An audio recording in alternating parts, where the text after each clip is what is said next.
Scarlett Johansson, one of Hollywood's most famous actresses, soared to the pinnacle of her career when she became the highest-paid actress, earning $35 million for a role. Despite facing numerous challenges early in her career, including rejection from acting school and losing roles to Lindsay Lohan, she eventually landed her first major Hollywood role in the film North, which turned out to be a major flop. However, she persevered, starring alongside Sean Connery in another flop, and even losing out on roles in Jumanji to Kirsten Dunst. Yet, her career took off when she got older, with notable performances in later films. Without these opportunities, her career might have ended in the 90s, but Robert Redford's The Horse Whisperer provided a turning point. Today, let's remember Scarlett Johansson, the talented actress who became a Hollywood superstar. Scarlett Johansson is well aware of the jokes about her height, voice, and rear end, even joking that she would be best suited to play a smoking hobbit. However, such roles weren't available, so she had to pave her own path through other films. Interestingly, for her to land a major role in The Horse Whisperer, many stars had to align. Initially, Robert Redford wanted Natalie Portman for the role, but she declined, opting for Broadway instead. Kate Bosworth was considered, but negotiations led to her taking another role. Eventually, Johansson, although slightly younger than desired, stood out in auditions. The film, with a budget of $60 million, grossed $186 million, earning Oscar and Golden Globe nominations. This success led to Johansson being offered more significant roles, propelling her career forward. Subsequently, her involvement in projects like Ghost World and The Man Who Wasn't There further solidified her status as a talented actress. Despite some films performing mediocrely at the box office, they garnered critical acclaim, leading to award nominations.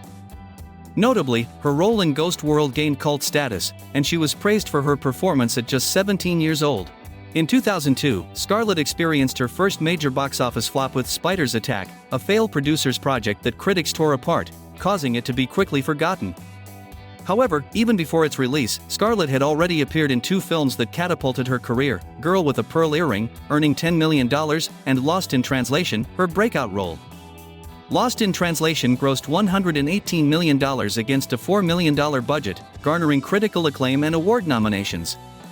Despite initial disagreements with Kate Hudson, Scarlett seamlessly replaced her in the film Lost in Translation, showcasing her ability to portray older characters. While not as commercially successful as Lost in Translation still grossed $32 million against a $10 million budget, sustaining her career momentum. Over the next few years, Scarlett continued to appear mainly in supporting roles, with varying success at the box office. 2005 was a tough year for Scarlett Johansson's career. She had 3 films released: Black Orchid, Island, and Matchpoint. To be in these films, she turned down a role in the troubled Superman Returns project with Tom Cruise. Despite wanting to be a part of it, the project faced several setbacks and director changes. Eventually, Kate Bosworth took the role Scarlett was offered. Black Orchid was due to Scarlett's connection with Josh Hartnett, but the film struggled at the box office, grossing only $49 million against a $50 million budget. Island, directed by Michael Bay, also flopped, but positive audience reviews softened the blow. One notable incident during filming was Scarlett's desire to remove her bra in a scene, which was vetoed by Bay due to the film's teenage rating. Matchpoint, directed by Woody Allen, wasn't initially meant for Scarlett, but Kate Winslet dropped out last minute, leading Allen to cast Scarlett.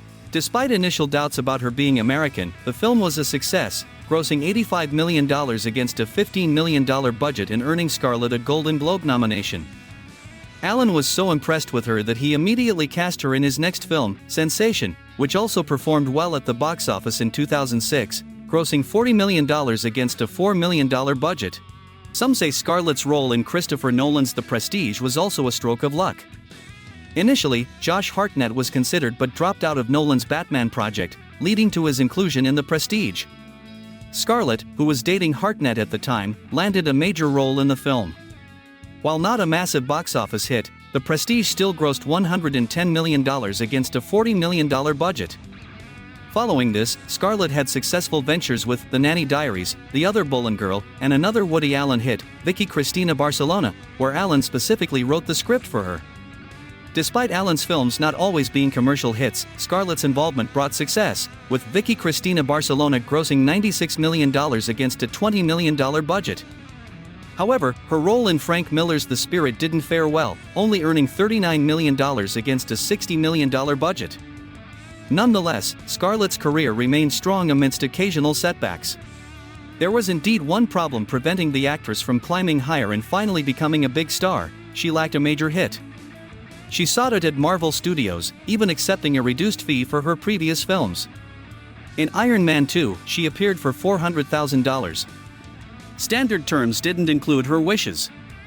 Regarding her refusal, there are various versions. The actress herself will say years later that she was ready to act but was hindered by a contract for Gulliver's Travels. Initially, the main reason was her reluctance to appear in an animation because of Gulliver. However, in the same year, she had a leading role in The Wolfman, and Gulliver was an expensive film with a more substantial role than what was offered in Iron Man 2. So, her reluctance to appear in a comic book movie doesn't seem too odd. In 2010, turning down comic roles was still common. A year earlier, Rachel McAdams rejected Iron Man, and Kate Bosworth in 2006 didn't decline Superman Returns, ending her career.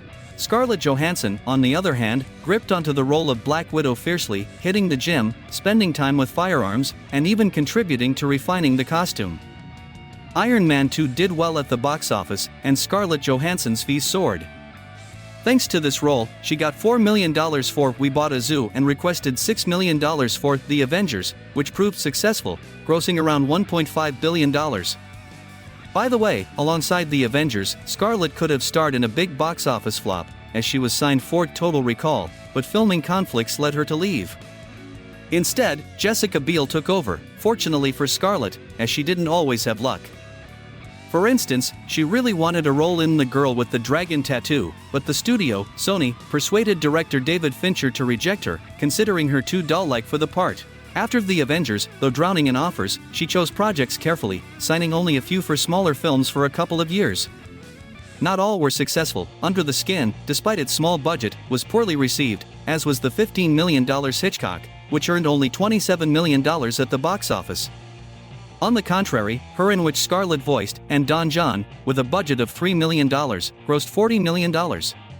In 2014, Scarlett returned to big-budget cinema with two films, Lucy and Captain America: The Winter Soldier.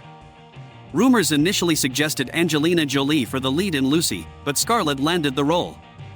Lucy grossed an impressive $458 million worldwide, while Captain America: The Winter Soldier brought in $714 million. Scarlett demanded $20 million for Avengers: Age of Ultron, and despite slightly lower box office returns than the first film, it still earned nearly $1.5 billion. However, due to its inflated production budget, its profits were not as substantial as expected. Scarlett then starred in Hail, Caesar, in 2016, which, despite being considered a failure for the Coen brothers, recouped its $22 million budget with a $63 million box office. In 2017, she appeared in Ghost in the Shell, earning $10 million but facing a box office disappointment. Additionally, Rough Night was a modest success despite its $20 million budget and $49 million box office, marking a slight downturn in her otherwise successful career. For Avengers: Infinity War and Avengers: Endgame, Scarlett received $35 million each due to simultaneous filming, considered a combined fee for one film.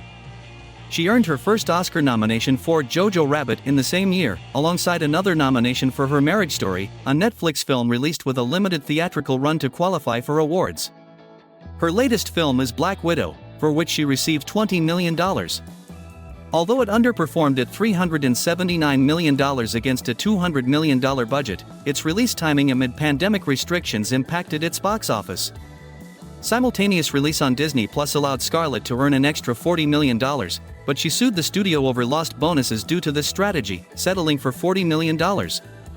So, despite being perceived as a flop, Black Widow still brought Scarlett a minimum of $60 million, plus potential additional bonuses according to Disney. Scarlett has several small projects planned for theaters and major blockbusters like Artemis with Channing Tatum, specifically intended for streaming services, where career failures won't threaten her as the numbers remain hidden.